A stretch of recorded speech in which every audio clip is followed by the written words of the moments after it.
Irish material, I've either got Irish sagas or crude jokes. And I had settled for a crude joke, but Dennis has told me I've got to tell you a story. It's St Patrick's Day.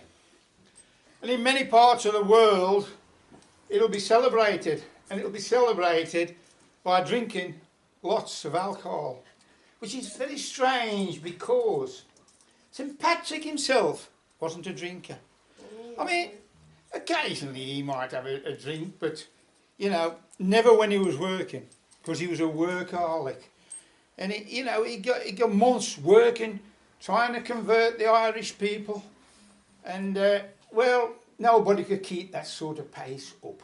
And that's what was happening here. It was down in Kilkenny. And they were proving a very difficult task. He got a good congregation, but at the back, there was a load of blokes gambling. Oh. Well, he had enough. He said, right, it's a job for the bill. He got his silver bill out, the one that King Malachi had given him. And he clang, clang. Didn't make up a blind bit of difference. They just carried on. He says, shush! Oh. And from the back came, shush yourself, you're spoiling our game. Well, that did it. He picked the bill up and he threw it. And it hit the bloke who was throwing the dice right behind the ear. Down he went. But he bounced off his head and hit a pillar with a sickening thud. St Patrick was on his feet, dashed down. He wasn't bothered about the bloke on the floor. It was his silver bell he was worried about. Well, his worst thoughts were confirmed. There was a nasty crack in it.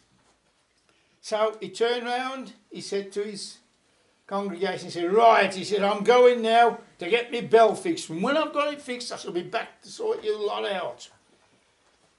And he got his 6 servants, and off they went. Now, where to go to get the saint's bell fixed? I mean, you ain't got,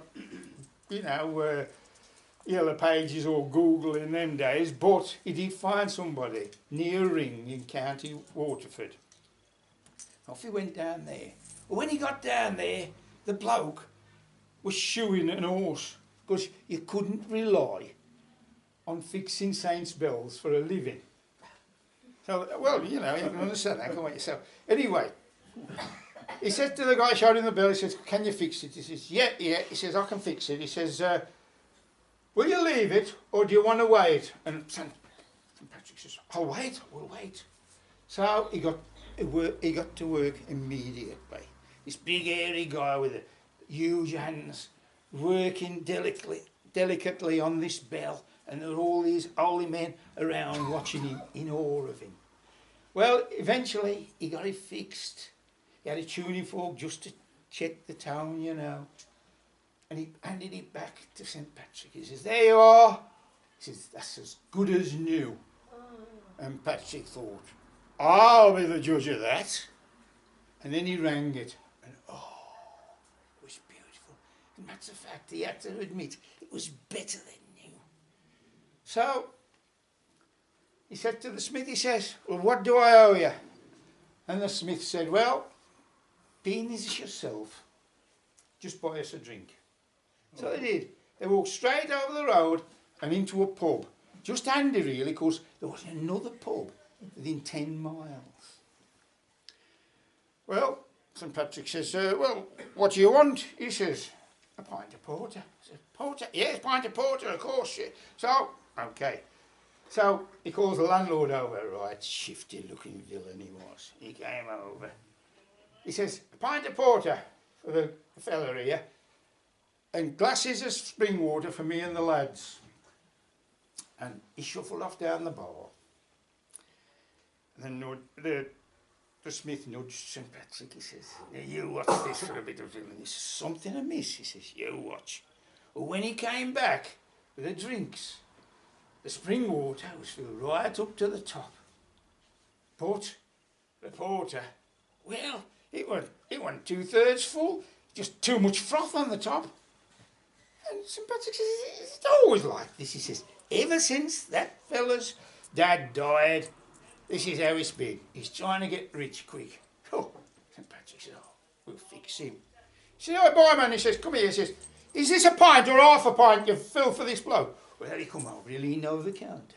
Says, troublemaker, eh? So, oh, he says, you know what you can do if you don't like it? Oh, yes, said St. Patrick. And the Smith says, shh, you know, he didn't want to get banned from his local pub, did he? I mean, you know, the big thing. St. Patrick says, what about the fella down below? He said, what do you mean the fella down below? He said, that fella you've got in the cellar.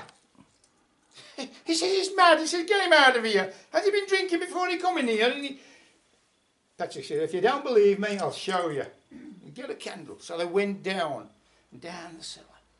They opened the door, and there they could see this pair of red eyes gleaming out at them. And, well, the landlord jumped back and said, well, what is it, what is it? And St. Patrick put in the candle, and there it was. This, got little bright horns. He got black, silky hair, and he got a pot belly, and big, chubby legs, and shining hooves. I said, what is it, what is it? So they shut the door, he says, come upstairs and I'll tell you. And Patrick, and the farmer said, well, what is that? He says, look, he says, that down there is the devil, and you're feeding him. Every drop of ale you steal of these good people, you think it's going into your pocket, but it's not. It's going straight to him, and he's thriving on it. And if you carry on, he'll ruin you and this pub. And he said, well, tell me, what can I do? He says, you've got to give these people value for money, and then you'll be okay. So the landlord called drinks on the house, and the place soon filled up. And he didn't take a penny all night.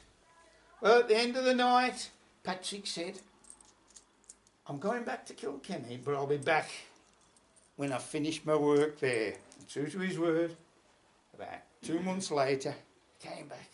He said to the smith, he says, what's happening in that place over the road? Oh, he said, you wouldn't believe it. He said, he's giving value for money and he's doing a roaring trade. He said, well, let's go over and have a look. And I went in, and that place was full. And the beer was, and every pint was filled up just right, with just the right amount of froth on the top.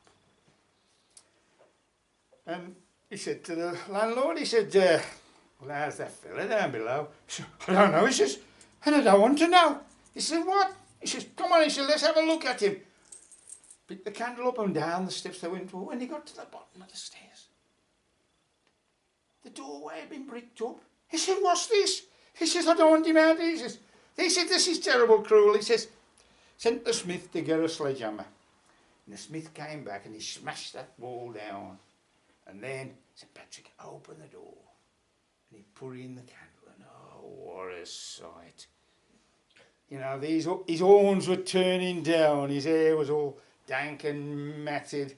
Where his pot belly had been, it was all flabby skin, and he'd got knobbling knees, and even his hooves looked like they could do with a good polishing, you know. And the landlord was amazed. He said, oh. And at that, the devil jumped up and dashed straight past him and out, and off he was gone.